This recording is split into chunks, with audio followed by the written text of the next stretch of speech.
Hey there, DMEPOS industry contacts and connects. Attorney Michael Silverman here with the law firm of Silverman Bain. And holy cow, I can't believe we're here in the month of March 2024 already. But before moving any further in the year, I wanted to take a step back, talk about the top 5 reasons why DMEPOS providers presented to my firm in 2023 for revocations of their PTANs, their Medicare billing privileges, and how to prevent reoccurrence in 2024.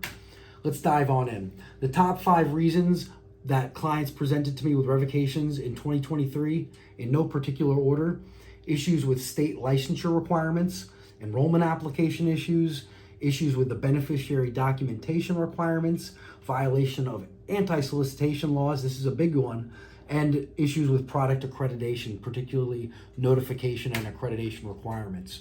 Revocation reason number 1 happens to be DMEPOS supplier standard number 1, happens to deal with state licensure requirements. It sets forth 3 different areas. 1 is accessibility for the disabled. 2 is state licensure requirements, both for facilities and personnel. And number 3 is local zoning requirements.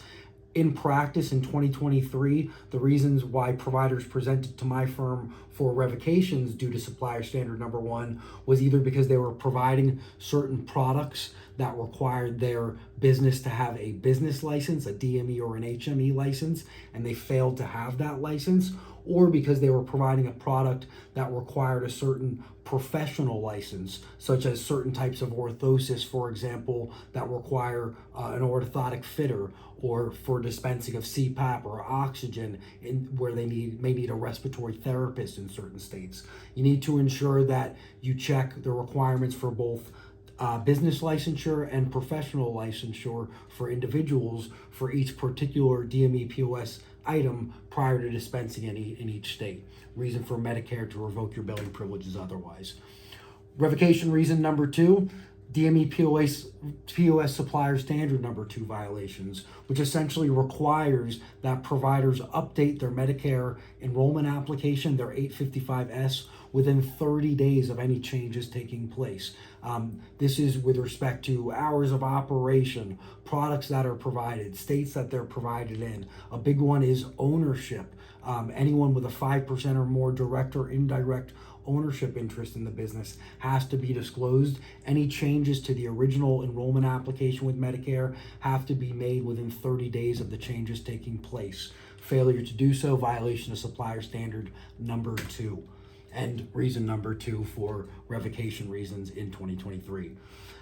Now, reason number 3, top 5 reasons for revocations in 2023 is violation of DMEPOS supplier standard number 5, which essentially requires that DMEPOS providers advise the beneficiaries that they're providing the equipment to of the option to rent or purchase certain inexpensively or routinely purchased DMEPOS items, and the option for the capped rental of certain durable medical equipment. Providers need to be able to provide evidence of compliance with their standard, documentation provided to the beneficiary, signed notices, letters or logs upon request by Medicare. Failure to do so, violation of DMEPOS supplier standard number 5, and reason number 3 of the top 5 that providers presented to my firm in 2023 for revocation of their PTANs. Reason number 4, violations of DMEPOS supplier standard 11. This is one of the biggest historically why clients have presented to my firm, not only in 2023, but otherwise for revocations of their PTANs. It essentially says that a DMEPOS provider cannot cold call, solicit, or otherwise reach out to a Medicare Part B beneficiary regarding a Medicare covered item unless one of these 3 exceptions applies. One of the biggest exceptions that applies is express written consent. This is really a big issue for any providers that are involved in any telemarketing or using any third-party marketing companies to engage in any telemarketing on their behalf. You can't cold call a Medicare beneficiary. You need to only reach out in response to a express written consent from that Medicare beneficiary to do so. Medicare historically has and always will audit for compliance with this supplier standard.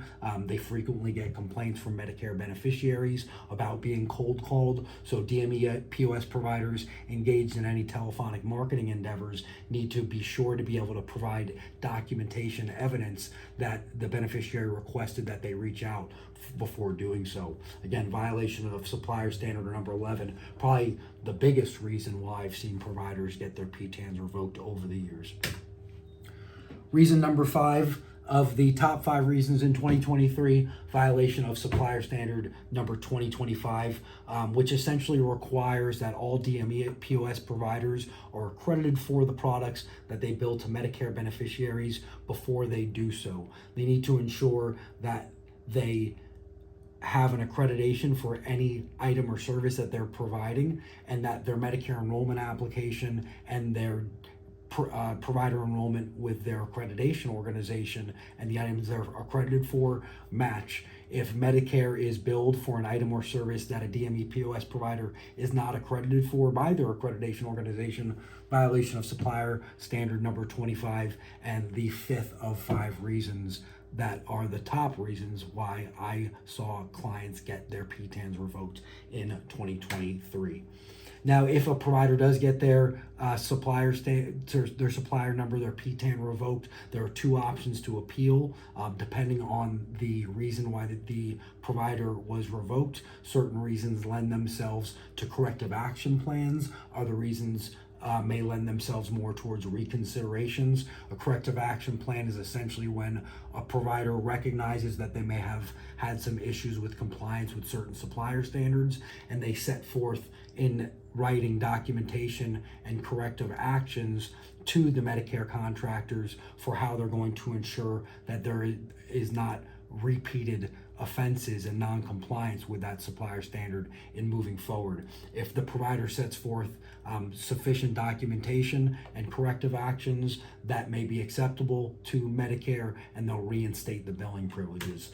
Certain reasons don't lend themselves for revocation wise for submission for a corrective action plan, and a provider may be required to submit a reconsideration. A reconsideration is essentially stating to the Medicare contractor that issued the revocation that there was a deficiency, it was incorrect as far as why the revocation notice was issued. They allege non-compliance with a certain supplier standard, but you were in compliance with that supplier standard at the time, and you're able to provide them with documentation to say, hey, contractor, you were mistaken. We were in compliance with the whole time. You need to reconsider why the PTAN was revoked in the first place.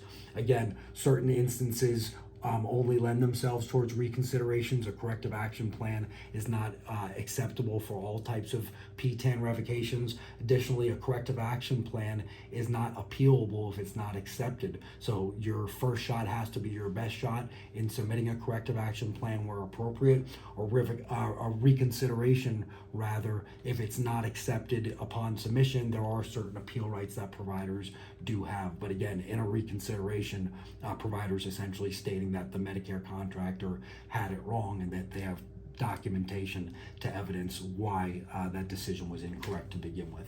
Any questions you may have, please don't hesitate. Feel free to reach out to me. Let's ensure that we keep those hard-earned PTANs in good standing. Have a great one.